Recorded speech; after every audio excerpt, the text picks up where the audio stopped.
বিশ্বকাপকে সামনে রেখে মিরপুরের একাডেমি মাঠে চলছে বাংলাদেশ দলের বিশেষ ট্রেনিং ক্যাম্প। জাতীয় দলের 3 কোচ মিলে তানজিদ তামিম, পারভেজ হোসেন ইমনকে দিচ্ছেন স্পেশাল ট্রেনিং। বিশেষ করে এই 2 ওপেনারকে আলাদাভাবে সময় দিচ্ছেন কোচরা। টি-20 বিশেষজ্ঞদের নিয়েই চলছে কঠোর পরিশ্রমের সেশন। আর সেই ক্যাম্পের মূল ফোকাসে তানজিদ তামিম, পারভেজ হোসেন ইমন।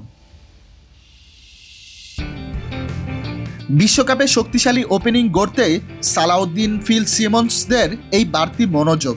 বোলিং মেশিন থেকে একের পর এক ছোড়া বলগুলো সবই অফসাইডে খেলার অনুশীলন করছেন তানজিদ, ইমনরা। ভুল হলে সঙ্গে সঙ্গে তা ধরিয়ে দিচ্ছেন 3 কোচ। ব্যাটিংয়ের সূচনা অংশে দারুণ কিছু করার পরিকল্পনা যে রয়েছে অনুশীলন মাঠেই প্রতিটি মুহূর্তই যেন তার প্রমাণ।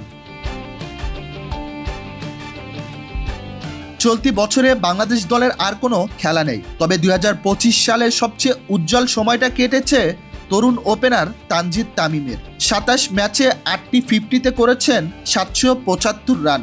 এক বছরে কোনো বাংলাদেশি ব্যাটারের সর্বোচ্চ রানের রেকর্ড এটি। 4 ছক্কা সব ক্ষেত্রেই শীর্ষে ছিলেন এই ওপেনার। বলা যায় 2025 সালটা তানজিদের রেকর্ডময় বছর।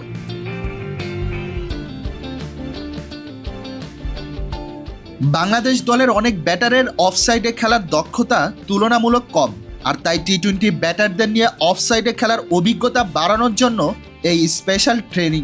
বিশেষ করে ইমন, তানজিদ তামিমদের নিয়ে চলছে অফসাইডে শট উন্নয়নের কঠোর সেশন। বোলিং মেশিন থেকে আসা প্রতিটি বলই সঠিকভাবে অফসাইডে খেলতে হবে, এই লক্ষ্য নিয়েই ব্যাট করছেন ওপেনাররা। এই স্পেশাল ট্রেনিং দেখলেই বোঝা যাচ্ছে বিশ্বকাপ সামনে রেখে নতুনভাবে তৈরি করা হচ্ছে বাংলাদেশের ভবিষ্যৎ ওপেনিং জুটিকে। আবু হানিফ, বাংলাদেশ টাইমস।